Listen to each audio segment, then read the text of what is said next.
नमल sand colour दीवारों वाला कमरा खामोश था। सादी बेड पे टेक लगाकर लेटा था। दफातन दरवाजे का लॉक खुलने की आवाज़ आई। वो जल्दी से उठा और दरवाजे की ओट में आ खड़ा हुआ। चाल में लड़खड़ाहट अब बहुत कम थी। दरवाज़ा खुला और डॉक्टर माया अंदर दाखिल हुई। खाली कमरा देखकर वो रुकी। गार्ड से कहा तो गार्ड तेज़ी से अंदर आया। उसी पल सादी ओट से निकला और गार्ड पे झपटा। गार्ड तैयार नहीं था। कदरे लड़खड़ाया। बाहर से 2 मज़ीद गार्ड उस तरफ लपके और खींचकर सादी को उस गार्ड से अलहदा किया और बेड पे पटका। उसकी किसी जख्म पे किसी का हाथ पड़ा था। दोहरा होकर बेड पे गिरा। वो रहा था। गार्ड्स गुस्से में बोल रहे थे, मगर डॉक्टर माया तेज़ी से आगे आई। इसको बांधने की ज़रूरत नहीं है, वो ठीक है, मैं संभाल लूँगी, तुम लोग जाओ। उनको इशारा किया तो वो कदरे पसोपेश के बाद बाहर चले गए। सादी अब सीधा होकर बैठने की कोशिश कर रहा था। दर्द से आंखें बार बार मींचता वो स्टूल खींचकर उसके सामने बैठी। ये क्या हरकत थी? वो जवाब दिए बिना सीधा हुआ और टेक लगाकर बैठा, पाँव ऊपर किए। इस जगह पे वाहिद गार्ड नहीं है, यहाँ कदम कदम पे पहरे हैं, तुम इस तरह यहाँ से नहीं भाग सकते। आवाज़ आहिस्ता की। सादी ने उसको देखा, फिर अजीब से अंदाज में मुस्कुराया। मेरे ज़ख्म ठीक हो गए हैं, अब तो कोई नर्स भी काफ़ी है, तो तुम क्यों हर रोज़ आ जाती हो? क्योंकि उसने बेबसी से बंद दरवाजे को देखा। आवाज़ मज़ीद धीमी की। मुझे तुम्हारी फ़िक्र है, मैं तुम्हारी मदद करना चाहती हूँ। अच्छा, वाकई? किस चीज़ की मदद? यहाँ से निकलने में। वो बेबस नज़र आ रही थी। डॉक्टर माया, उसने चुभती हुई नज़रें माया पे गाड़ी। क्या मेरी शक्ल से ये लगता है कि मैं कल पैदा हुआ था? क्या मतलब? वो उलझी। सादी उसको घूरते चबा चबा कर बोला, अपनी अदाकारी मुझ पे ज़ाया मत करो, मैं बच्चा नहीं हूँ। सब समझता हूँ, तुम मेरे साथ गुड कॉप खेल रही हो। हाशिम मेरी जहनी कैफियत और इरादों से बाखबर रहना चाहता है, इसलिए उसने तुम्हें कहा कि हमदर्दी की आड़ में तुम मेरा एतमाद जीतो और मेरे फ़रार के हर तरीके की मुखबरी करके उसे नाकाम बनाओ, इस हद तक कि मैं कैद की ज़िंदगी से कंप्रोमाइज़ कर लूँ और निकलने का इरादा तर्क कर दूँ। और चेहरा फेर लिया। माया के शॉक्ड चेहरे पे दुख के तासुरात उभरे, आंखों में आंसू आ गए। तुम्हें अपने हमदर्दों और दुश्मनों में फ़र्क करना ही नहीं आता, तो मैं क्या कर सकती हूँ? मुझ पे इतने इल्ज़ाम लगाने से पहले तुम्हें खुदा का खौफ करना चाहिए था। मैं एक गरीब आदमी की मजबूर बेटी हूँ, मगर तुम अपनी तलखियों से निकलोगे तो तुम्हारी आंखें खुलेंगी। फिर मलामत भरी निगाह उस पर डालती थी और तेज़ी से बाहर निकल गई। बाहर आकर माया ने किचन की तरफ जाते हुए टिश्यू बॉक्स से 2 टिश्यू निकाले, आंखें रगड़ी और साथ में किचन दीवार पे लगे फ़ोन का रिसीवर उठाया। हाशिम करदार को मिला दो, ऑपरेटर को हिदायत दी। चंद लम्हे बाद हाशिम की आवाज़ उभरी तो वो तेज़ी से बोली, सर उसे शक हो गया है कि आपने मुझे किस काम के लिए रखा है। दूसरी तरफ वो मुश्किल हाशिम ने जब्त किया। एक काम कहा था मैंने तुमसे कि उसको अट्रैक्ट करने की कोशिश करो, इतना कि वो तुम्हें अपना बेहतरीन साथी समझने लगे, मगर नहीं, तुमसे एक ये काम भी ना हो सका।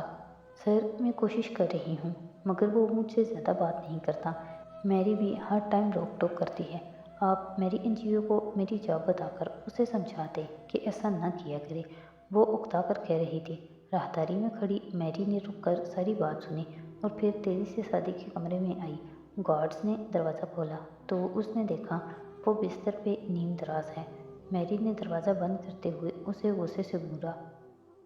क्या कहा है तुमने माया से? सादी ने नज़रें उठाई। वही जो तुमने मुझे बताया था मैरी। मैंने? वो हैरान हुई। हाँ, वो पुरसुकून सा कह रहा था, तुम हमेशा कहती थी माया अच्छी है, माया अच्छी है, मगर तुमने ये नहीं कहा कि वो अच्छी लड़की है या अच्छी डॉक्टर है। तुम्हारे थप्पड़ के बाद मैं ये जान गया कि तुम्हारा मतलब है माया अच्छी कॉब है। Good cop bad cop. उस थप्पड़ ने मेरी तवज्जो हासिल की। थैंक यू आपके लिए। मुस्कुराकर उसको सर के खम से कहा। मैरी का रंग ज़रा बदला, बेइख्तियार बंद दरवाजे को देखा, फिर जी कड़ाकर बोली, पता नहीं क्या बोले जा रहे हो, मैंने तुम्हें कोई हिंट नहीं दी। खुद से बातें मत फर्ज किया करो। गुस्से से उसे डांट कर वो वापस जाने को मुड़ी। और गार्ड पे आइंदा हमला मत करना, इस तरह तुम भाग नहीं सकते। उसके जाने के बाद सादी ने सर झटका। किसने कहा कि मैं भागने की कोशिश कर रहा था? और अपने नीचे से वो सिगरेट लाइटर निकाला जो उसने गार्ड की जेब से निकाला था। गुड जॉब सादी। उसे देखते हुए वो मुस्कुराया। जब हाशिम ने फ़ोन रखा तो वो एक होटल में चंद अफराद के साथ बुफे टेबल के पास खड़ा था। बात ख़त्म करके वो उनके करीब वापस आया और सलाद खाते हुए गुफ्तगू को वहीं से जोड़ने लगा जहाँ से माया की कॉल ने तोड़ा था। तकरीबन 3 घंटे बाद जब वो अपने घर में दाखिल हो रहा था तो उसके सीने में अजीब सी जकड़न हो रही थी। ये यकीनन सलाद था जिसकी कोई बासी ख़राब शय उसे लड़ गई थी। एक लम्हे को उसे लगा वो गिरने लगा है। फिर दीवार का सहारा लिया। सामने फ्यूना का हैरान और परेशान चेहरा नजर आया। सब स्लो मोशन में हो रहा था। आवाज़ें बंद थीं। नौकर भागकर उसकी तरफ आ रहे थे। वो सहारे के लिए बड़े हाथ झटकता लड़खड़ाता हुआ कमरे तक आया। कोट उसने कहाँ गिराया, जूता किधर उतारा, कोई खबर नहीं।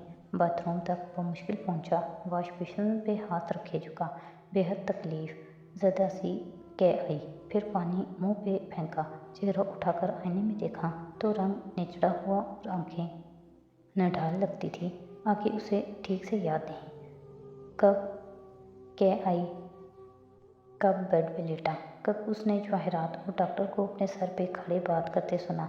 ज़रा सी फूड पॉइजनिंग है मैम, सुबह तक बिल्कुल ठीक होंगे कारदार साहब। कब कमरे में अंधेरा छाया, कब रोशनी हुई।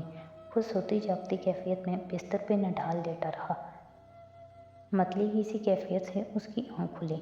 छत घूमती दिखाई दे रही थी। कोहनी के बाल ज़रा सीधा हुआ। कुर्सी पे एक फिलिपोइना मुलाजमा बैठी थी। उसे जागते देखकर सीधी हुई। हाशिम ने ज़रा नागवारी से हाथ से इशारा किया। वो नहीं गई तो बदिक्कत मगर सख्ती से बोला, मैं ठीक हूँ, जाओ। वो तजब्जब सी बाहर निकल गई मगर वो ठीक नहीं था। बमुश्किल उठ पाया और बेजान कदमों से चलता बाथरूम तक आया। वॉश बेसिन पे झुका। उसे बहुत ज़ोर की कह आई थी मगर ऐसे लगता था जैसे अंदर तक सब कुछ साफ हो गया हो। बदिक्कत मुंह पे पानी डाला। शर्ट और कफ भीग गए। दीवार को पकड़ पकड़ कर चलता बाहर आया। बेड की बजाय काउच तक आया और नढाल सा उस पर लेट गया। करवट के बल नीम मुड़ता सा। उसे शदीद सर्दी लग रही थी। इतनी हिम्मत नहीं थी कि एसी या पंखा ऑफ कर पाता। करवट के बल लेटे लेटे उसकी आंखें खिड़की पे जमी थी। पलक झपकता तो मंजर साफ होता, दोबारा झपकता तो हर तरफ बादल होते। कभी खिड़की बड़ी होकर दिखाई देने लगती, कभी पर्दों के हिलने की आवाज़ें समंदरों की लहरों के शोर जितनी बुलंद हो जाती। हर शय, हर आवाज़ कई गुना भारी महसूस हो रही थी। शक्लें, हुलिये, बादल सब आंखों के आगे नाच रहे थे। ऐसे में एक दफ़ा उसने पलक झपकी तो खिड़की के आगे बहुत सी रोशनी नजर आई। उतनी दूधिया रोशनी कि आंखें चुंधिया जाएं।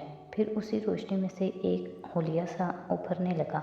सफ़ेद लंबी मैक्सी में मलबूस कोई लड़की। उस सोती जागती हेलुसिनेशन सी कैफियत में भी उसे लगा कि उसकी मौत आन पहुंची है।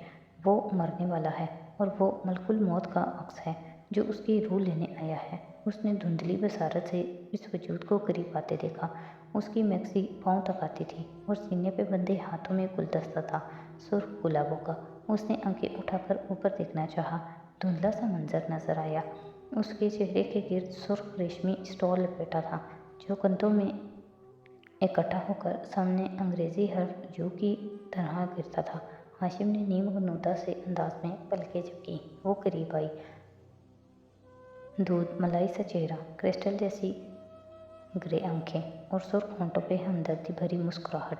झुककर वो उसके साथ फूल रख रही थी।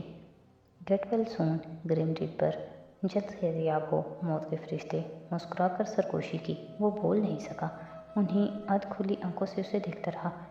वो मलकुल मौत नहीं थी, मलकुल मौत तो वो खुद था। अब वो उसके ऊपर कोई चादर डाल रही थी। एकदम मुड़ी। अब सर्दी लगना बंद हो गई थी।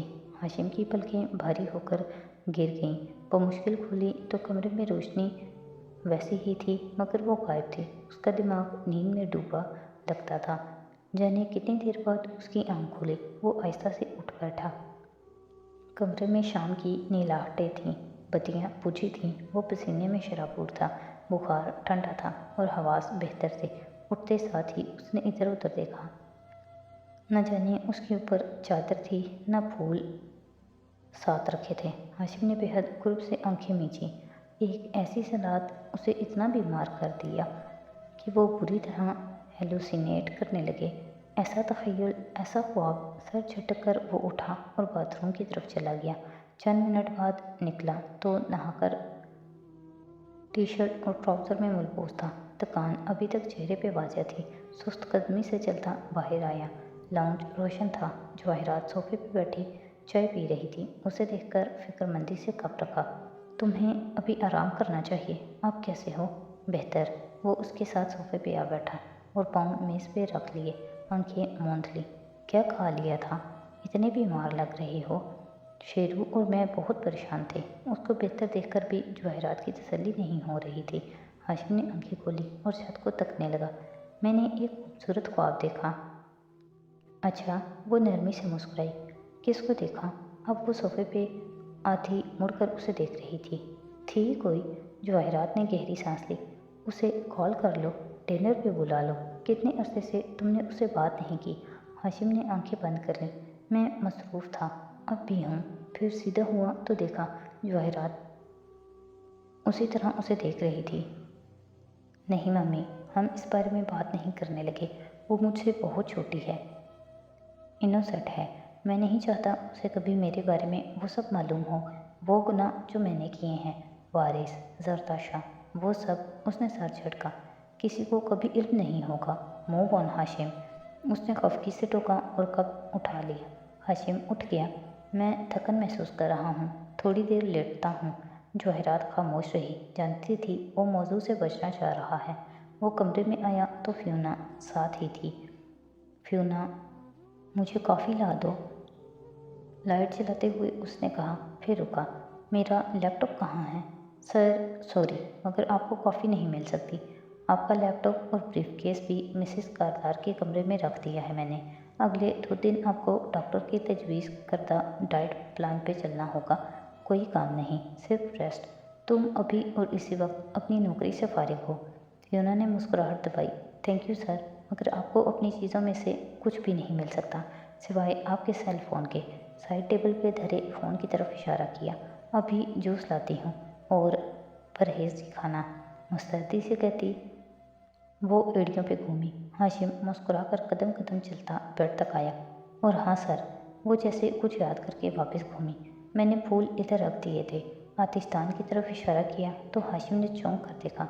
वहाँ शेल्फ पे गुलदान में सुर्ख गुलाब रखे थे। हाशिम की नज़रें फ़ौरन सोफ़े तक गईं। सोफ़े के कदमों में गोल मोल सी हुई चादर पड़ी थी, जो शायद उसने नींद में उतार दी थी। तो वो उसका ख्वाब नहीं था। ये कौन लाया? मुतहैयर सा आतिशदान के करीब आया।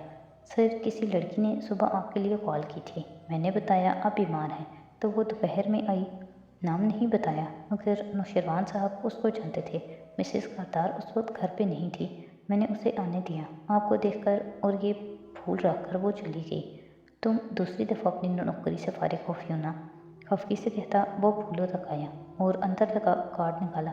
सफ़ेद से कार्ड पे सुर्ख रोशनाई से तहरीर था, गेट वेल सोन, ग्रिम रिपर, और नीचे छोटा सा लिखा था, आबदार हारून उबैद। हाशिम ज़रा सा मुस्कुराया, मोबाइल उठाया और कॉन्टैक्ट लिस्ट ऊपर की।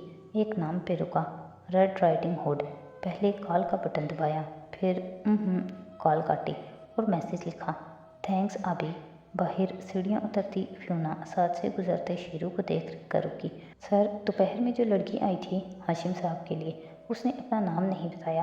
क्या आप उसको जानते थे? शेरू, जो फ़ोन में उलझा था, रुका और तेज़ नज़रों से फ्यूना को घूरा। ऑफ कोर्स, हारून उबैद की बेटी है और जहर लगती है मुझे वो। अब हटो सामने से। और बुरे मूड के साथ ऊपर आया। एक तो हाशिम भाई को वही लोग क्यों पसंद आते हैं जो मुझे नापसंद होते हैं। एक शादी और एक ये फसादी। मैं अभी तक भूला नहीं हूँ कि किस तरह यूनिवर्सिटी में उसने मुझे अपने मंगेतर से पिटवाया था। मुंह में बड़बड़ाता वो अपने कमरे में चला गया।